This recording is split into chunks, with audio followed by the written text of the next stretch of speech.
Encore une fois, c'est un privilège de vous accueillir à l'émission Les prophéties de la fin. Et au cours de ces émissions, nous parlons beaucoup concernant, évidemment, le retour du Seigneur Jésus-Christ, les signes qui nous ont été donnés pour nous prévenir comment c'est proche ces événements-là, et aussi l'établissement du royaume et la gloire qui est à venir pour les enfants de Dieu. Souvent, on n'entend pas prêcher dans nos églises au sujet de cette gloire qui a été préparée depuis même avant la fondation du monde pour les enfants de Dieu. Mais c'est tellement encourageant, tellement motivant de savoir que notre avenir est assuré et que notre avenir est glorieux et qu'en fait, dans la parole du Seigneur, il y a beaucoup de précisions, beaucoup de détails qui nous sont donnés concernant le monde à venir dans lequel nous vivrons avec le Seigneur Jésus-Christ. Lors de notre dernière émission, nous étions sur le sommet de la montagne des Oliviers et nous avons partagé avec vous concernant le retour du Seigneur, le retour physique et littéral du Seigneur à la fin de cette période de 7 années de tribulation de la fin, alors qu'il va revenir et va établir son royaume sur la terre. Aujourd'hui, nous allons descendre de la montagne des Oliviers jusque dans la vallée du Cédron, parce qu'encore une fois, il y a beaucoup d'événements prophétiques qui vont se produire dans cette vallée-là. Souvent, on ignore la vallée du Cédron, et même lorsque nous allons avec un groupe, c'est rare que nous avons l'opportunité de descendre dans la vallée, mais c'est un endroit hautement prophétique, puisqu'il y a beaucoup d'événements à venir qui se produiront précisément à cet endroit-là. Et nous allons surtout parler avec vous aujourd'hui de ce grand festin-là que Dieu a préparé. En fait, il y a 2 festins qui sont préparés pour les derniers jours à cette occasion-là. Premièrement, il y a un festin qui n'est pas très intéressant, puisque ce sont tous les oiseaux carnivores qui sont invités afin de dévorer la chair de tous ces militaires, de tous ces chefs et de tous ces hauts gradés qui se sont soulevés contre le Seigneur Jésus-Christ lors de la bataille d'Armageddon. Nous lisons dans la parole du Seigneur qu'effectivement, à la fin des 7 années de tribulation, il y aura un dernier grand conflit international, alors que la plupart des armées du monde enverront leurs représentants dans la vallée de Megiddo, et de la vallée de Megiddo monteront contre la ville de Jérusalem afin de détruire la ville, mais non seulement détruire la ville, mais effacer la race juive une fois pour toutes. Et il est bien écrit dans la parole du Seigneur que ces gens-là sont conscients de combattre le Seigneur Jésus-Christ. Dans le livre de l'Apocalypse, c'est bien écrit que ces soldats-là, ces armées-là viennent combattre non pas juste le peuple juif, mais le Seigneur Jésus-Christ, parce qu'ils auront vu le signe du Fils de l'homme apparaître dans le ciel. Maintenant, la Bible ne nous précise pas exactement c'est quoi le signe du Fils de l'homme qui va apparaître dans le ciel à ce moment-là, mais ce sera suffisamment clair pour que ces soldats comprennent que le combat est contre le Seigneur Jésus-Christ, l'agneau parfait de Dieu. Et la défaite sera humiliante, la défaite sera totale, il y aura des millions et des millions de soldats et de militaires qui tomberont lors de la bataille d'Armageddon. Et Dieu va inviter les oiseaux du ciel, tout ce qui est carnivore, à venir se rassasier de la chair des hautains, des puissants et des rebelles. Mais il y aura aussi le festin des noces de l'agneau, qui seront célébrés justement dans la vallée du Cédron, sur la montagne de Sion. C'est écrit noir sur blanc dans votre Bible, dans le livre du prophète Ésaïe. Et au cours de cette émission, alors que nous allons descendre à nouveau dans la vallée du Cédron, nous allons partager un peu avec vous au sujet de ces 2 festins qui sont à venir, le premier et le deuxième. Mais ce qui est le plus intéressant, c'est de participer au deuxième. Alors rendons-nous dans la vallée du Cédron en Israël.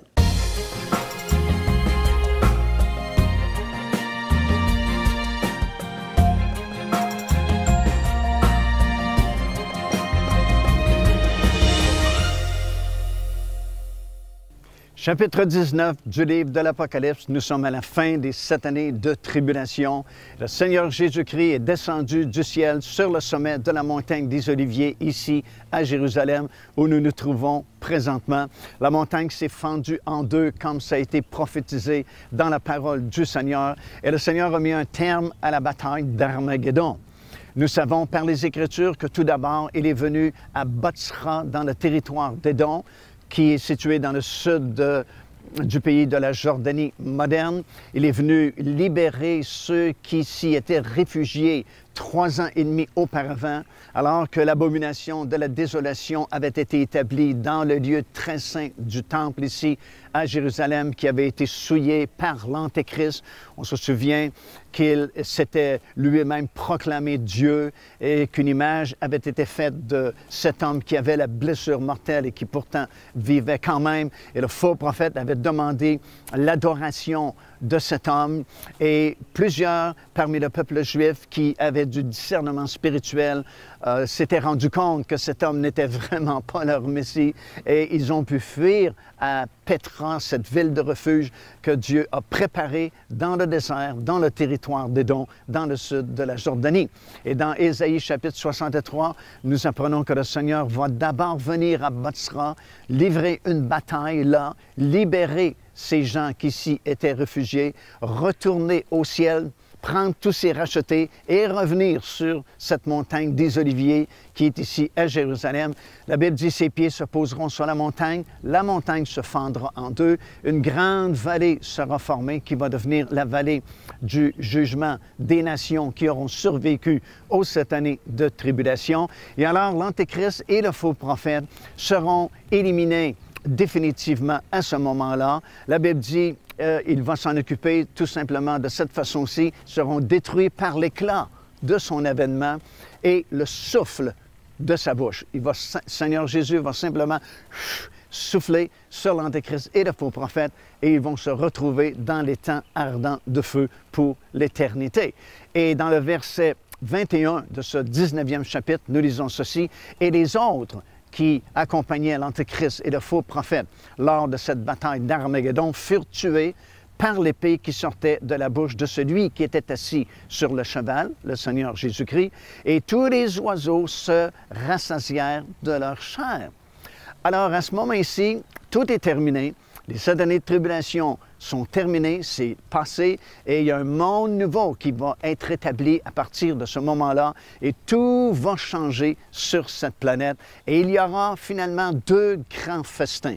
Nous avons parlé, nous en parlerons davantage du festin des noces de l'agneau, parce que le mariage va enfin pouvoir avoir lieu sur cette terre, et le grand festin des noces de l'agneau. Mais il y a un autre festin, et tous les oiseaux sont invités à se rassasier de la chair de tous ces rebelles qui sont montés contre Jérusalem lors de la bataille d'Armageddon. Par exemple, dans Zacharie, chapitre 14, le verset 12, ça dit « Voici la plaie dont l'Éternel frappera tous les peuples qui auront combattu contre Jérusalem. Leur chair tombera en pourriture, tandis qu'ils seront sur leurs pieds. Leurs yeux tomberont en pourriture dans leurs orbites et leur langue tombera en pourriture dans leur bouche. » Et dans Apocalypse chapitre 19 et au verset 17, ça dit « Et je vis un ange qui se tenait dans le soleil, et il cria d'une voix forte, disant à tous les oiseaux qui volaient par le milieu du ciel, « Venez, rassemblez-vous pour le grand festin de Dieu, afin de manger la chair des rois, la chair des chefs militaires, la chair des puissants, la chair des chevaux, la chair de ceux qui les montent et la chair de tous, libres et esclaves, petits et grands. » Alors, c'est un festin pour tous les oiseaux du ciel qui vont se rassembler et vont se rassasier de la chair de tous ces rebelles qui sont montés contre la ville de Jérusalem. Et entre les deux, c'est vraiment préférable de participer au festin des noces de l'agneau plutôt que de faire partie de ce 2e festin-là, puis être mangé, la chair mangée par les oiseaux du ciel. Et vous pouvez aujourd'hui en acceptant le Seigneur Jésus-Christ, avoir cette assurance qu'un jour vous serez participant à ce grand festin des noces de l'agneau. Un jour, le mariage aura lieu ici, sur la montagne de Sion, justement, et sera suivi de ce grand festin, le repas de noces de l'agneau avec sa glorieuse épouse. Et entre les deux festins, c'est certain que c'est celui-là qui est le meilleur. Il y a 2000 ans, exilé sur une île, une multitude de mystères, une révélation pour le futur. Apocalypse. Découvrez les secrets et les bénédictions que l'apôtre Jean a écrits dans ce livre mythique, avec ce nouveau coffret DVD renfermant plus de 10 heures d'enseignement. Apocalypse, disponible au www.paindevie.org. Devenez partenaire avec ce ministère par votre soutien financier et aidez-nous à planter le flambeau de l'Évangile à travers le monde entier. Vous recevrez un enseignement audio à tous les mois de la part de l'évangéliste Mario Massicotte, ainsi que notre bulletin de nouvelles prophétiques incluant des enseignements bibliques, des nouvelles du ministère et des commentaires sur les actualités prophétiques. Débutez dès aujourd'hui en visitant notre site web www.paindevie.org ou par courriel à info@paindevie.org ou en nous écrivant à Pain de Vie, casier postal 426 800 Square Victoria, Montréal, Québec, H4Z 1J7.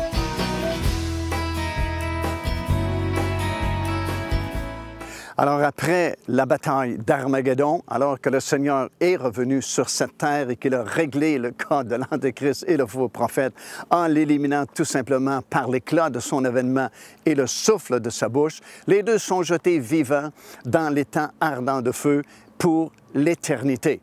Et dans Apocalypse chapitre 20, les 3 premiers versets de ce chapitre-là nous expliquent qu'à ce moment-là, après, bien sûr, le grand festin où le Seigneur a invité tous les oiseaux du ciel venir se rassasier de la chair de tous ces combattants qui faisaient partie des nombreuses armées qui étaient venus tout d'abord dans la vallée de Megiddo, dans le nord d'Israël, pour finalement se rendre jusqu'à Jérusalem, attaquer la ville de Jérusalem. Toutes ces armées-là qui sont venues ici pour combattre, pour détruire le peuple juif, détruire la ville de Jérusalem, ont été anéanties, ont été tuées par l'épée qui sortait de la bouche du cavalier qui était monté sur le cheval blanc, qui était le Seigneur Jésus-Christ. Les oiseaux du ciel ont été invités pour ce grand festin, se rassasier de la chair de tous ces combattants-là. Et immédiatement après, nous apprenons dans ce passage-là de l'Écriture que Satan lui-même a été saisi par le Seigneur Jésus-Christ et jeté dans l'abîme, enchaîné dans l'abîme pour une longue période de 1000 ans.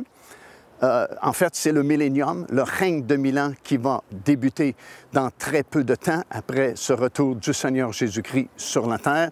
Et enfin, on sera débarrassé de lui pendant cette longue période de 1000 ans, alors que le royaume de Dieu sera établi enfin sur cette terre et que finalement la volonté de Dieu sera parfaitement accomplie partout sur cette planète. Le siège social du Seigneur Jésus-Christ sera dans la nouvelle ville de Jérusalem, non pas la céleste Jérusalem qui va descendre uniquement à la fin du règne de 1000 ans sur la nouvelle terre qui aura été purifiée par le feu, mais la Jérusalem qui sera restaurée pour cette période-là de 1000 ans, alors que le royaume de Dieu sera établi sur cette terre.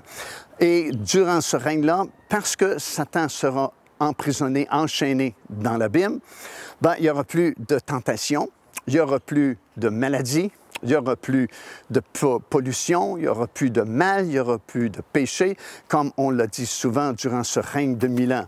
Personne ne sera malade, donc on n'a plus besoin de médecins, on n'a plus besoin d'infirmières, on n'a plus besoin de construire des hôpitaux et de dépenser des milliards de dollars pour la guérison des gens, puisqu'il n'y aura plus de malades sur cette planète.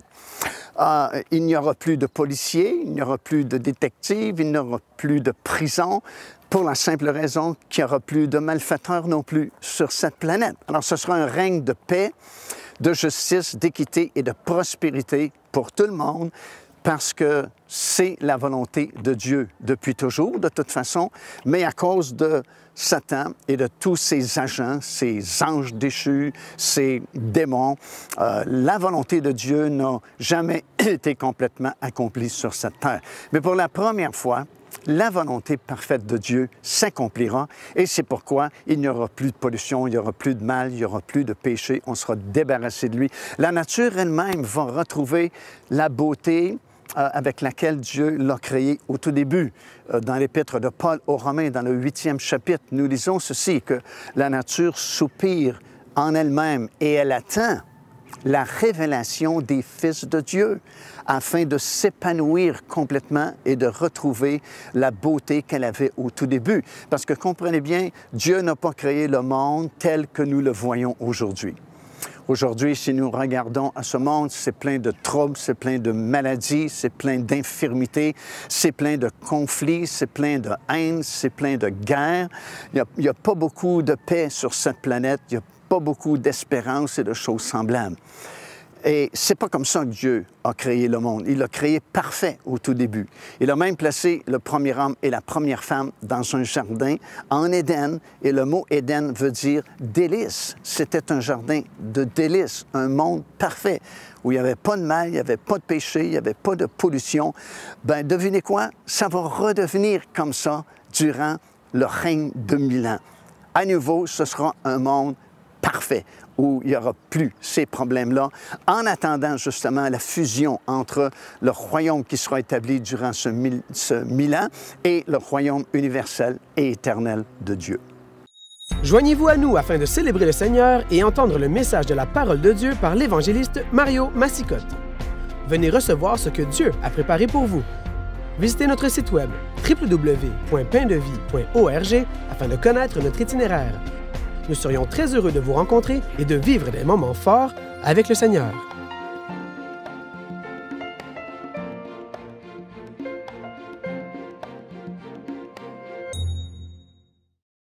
Alors maintenant que le Seigneur est revenu sur cette terre, les choses vont commencer vraiment à changer. D'abord, il y a eu ce festin où le Seigneur a invité tous ces oiseaux pour venir se rassasier de la chair de tous ces rebelles qui étaient montés contre la ville de Jérusalem. Puis, on a appris également que Satan lui-même a été jeté dans la Bible, enchaîné pour la période de 1000 ans qui va débuter incessamment maintenant. Le faux prophète et l'Antéchrist eux-mêmes sont dans le lac de feu pour l'éternité. Ils n'en sortiront jamais. Et là, nous apprenons que Daniel a prophétisé une prolongation de 75 jours.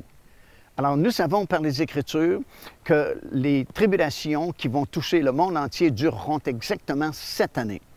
Nous le savons par plusieurs versets de la parole de Dieu. Tout d'abord, évidemment, dans Daniel chapitre 9 et le verset 27, alors que nous lisons que l'Antéchrist va confirmer cette alliance pour une période précise de 7 ans. C'est très précis parce que dans le livre de l'Apocalypse, plus tard, c'est mentionné en mois et c'est mentionné en jours. Alors, on ne peut pas se tromper. C'est vraiment une période fixe de 7 années pour ces tribulations qui vont toucher le monde entier. Comme on a déjà dit aussi, il y a toujours eu des tribulations dans le monde, mais il n'y a jamais eu une tribulation qui affecte tout le monde en même temps. Toute la planète en même temps sera affectée par ces 7 années de tribulation. Et c'est confirmé aussi dans le livre de l'Apocalypse, ça parle de l'épreuve qui va toucher le monde entier. Alors, ce n'est pas simplement au Moyen-Orient. Bien sûr, ça va être plus sévère ici, au Moyen-Orient, parce que le gouvernement de l'Antéchrist sera établi ici, mais ça aura des répercussions partout sur la planète, en fin de compte.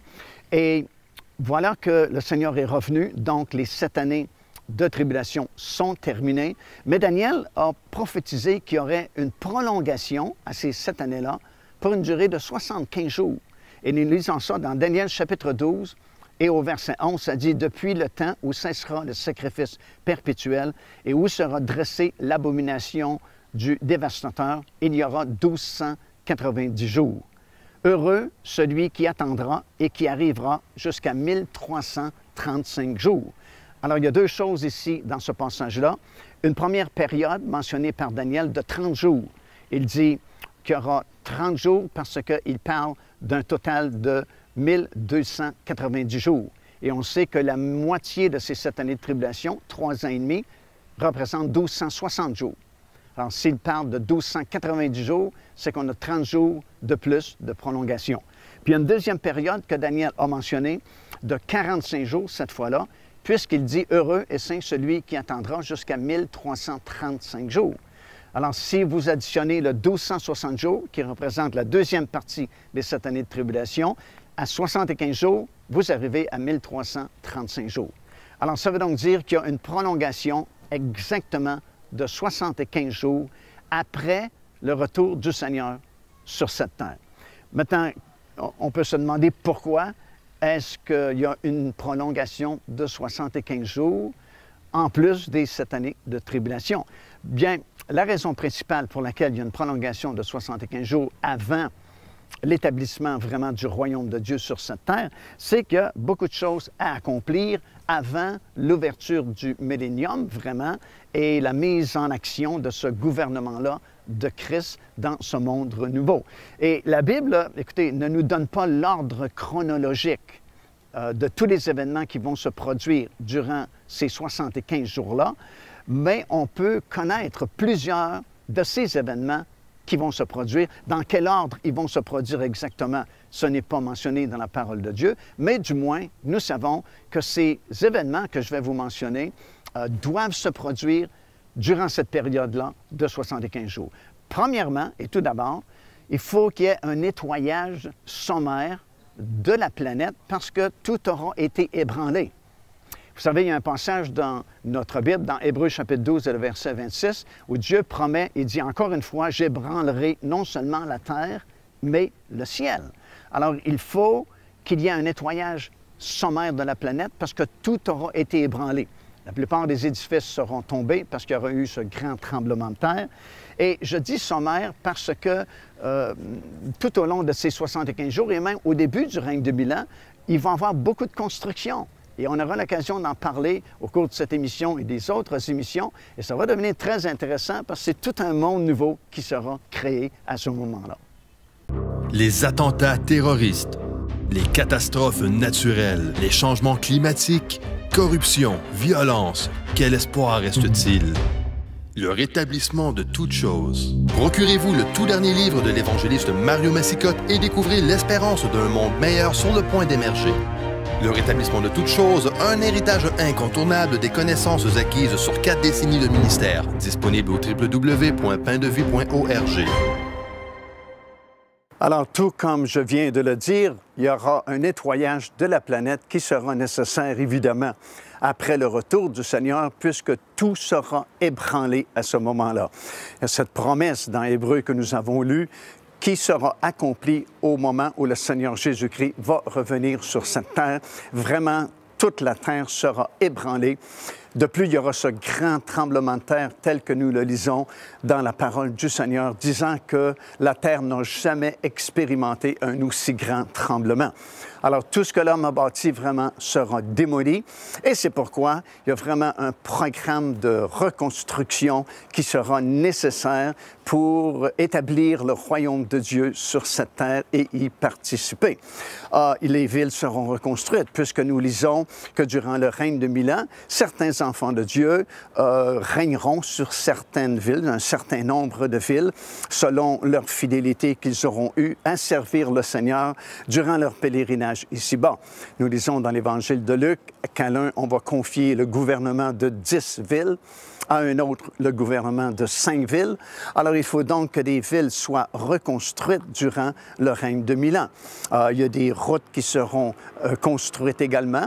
Nous lisons même au sujet d'une autoroute qui partira de l'Égypte, traversera tout le pays d'Israël pour se rendre finalement jusqu'en Assyrie. Alors, c'est tout un programme de construction qui sera mis en branle à ce moment-là, un grand nettoyage de la planète, si vous voulez. Bien sûr, il y aura aussi la ville de Jérusalem qui sera reconstruite. comme on a déjà mentionné, ce n'est pas encore la nouvelle Jérusalem qui, elle, ne descendra pas du ciel avant la fin du règne de 1000 ans. Mais il faut bien que l'ancienne Jérusalem, qui a été grandement affectée par la bataille d'Armageddon, soit reconstruite. Et selon Jérémie, chapitre 31 et le verset 38, ça dit « Voici, les jours viennent, dit l'Éternel, où la ville sera rebâtie en l'honneur de l'Éternel. » Et dans Zacharie, chapitre 14 et le verset 10, ça dit qu'elle sera agrandie et sera élevée sur un haut plateau. Alors, c'est toute une nouvelle construction pour la ville de Jérusalem. Ça dit dans Ésaïe 66 et le verset 20 que les nations y apporteront leur gloire et leur offrande et qu'elle deviendra la capitale mondiale, tel que c'est écrit dans Ésaïe chapitre 2 et le verset 3. De plus, il y aura la construction surnaturelle du 4e temple. Déjà, il y a eu 2 temples ici sur l'esplanade du Temple. Il y aura un temple qui sera construit pour la période des 7 années de tribulation que nous appelons habituellement le 3e temple, mais celui-ci sera détruit par l'avènement du Seigneur Jésus-Christ. Mais il y aura un 4e temple qui sera construit et qui sera là pendant toute la durée du règne de 1000 ans. Nous apprenons par les Écritures qu'il sera même construit de façon surnaturelle par le Seigneur Jésus-Christ lui-même. Imaginez-vous, ça c'est dans le livre d'Ézéchiel et Jérémie, chapitre 6 et le verset 12. Et dans Ézéchiel, on a consacré 4 longs chapitres pour décrire ce 4e temple qui sera immense, il sera très grand. D'ailleurs, le parvis extérieur aura environ 300 mètres de long et environ 60 mètres de large. Alors, c'est vraiment très grand. Et il sera construit, selon Ézéchiel, chapitre 40 et le verset 2, sur une très haute montagne. Et nous apprenons également que la gloire Shekinah, la gloire de Dieu, va revenir dans ce temple-là. La gloire, elle était là autrefois dans le temple. Puis, tout doucement, elle a quitté le temple. À partir du 8e chapitre du livre de l'Apocalypse, nous lisons comment le peuple d'Israël était tellement idolâtre que la gloire de l'Éternel a quitté la montagne sainte, a quitté le temple ici, a traversé par la porte dorée. Elle est montée au sommet de la montagne des Oliviers, puis elle est retournée au ciel. Mais cette même gloire va revenir dans ces derniers jours et elle va revenir dans ce 4e et dernier temple et à nouveau la gloire de Dieu sera manifestée sur cette terre. Alors c'est un monde nouveau qui débute à partir du retour du Seigneur Jésus-Christ. Dès l'instant où ses pieds vont toucher le sommet de la montagne des Oliviers ici à Jérusalem, c'est vraiment le début d'un temps nouveau, un monde nouveau qui sera créé à ce moment-là, dans lequel vous et moi, nous pourrons vivre et régner avec lui pour l'éternité. Car Dieu a tant aimé le monde qu'il a donné son Fils unique, afin que quiconque croit en lui ne périsse point, mais qu'il ait la vie éternelle. Téléchargez gratuitement l'enseignement « Le salut, c'est quoi ?» en visitant notre site web www.paindevie.org et recevez la grâce merveilleuse que Dieu vous offre.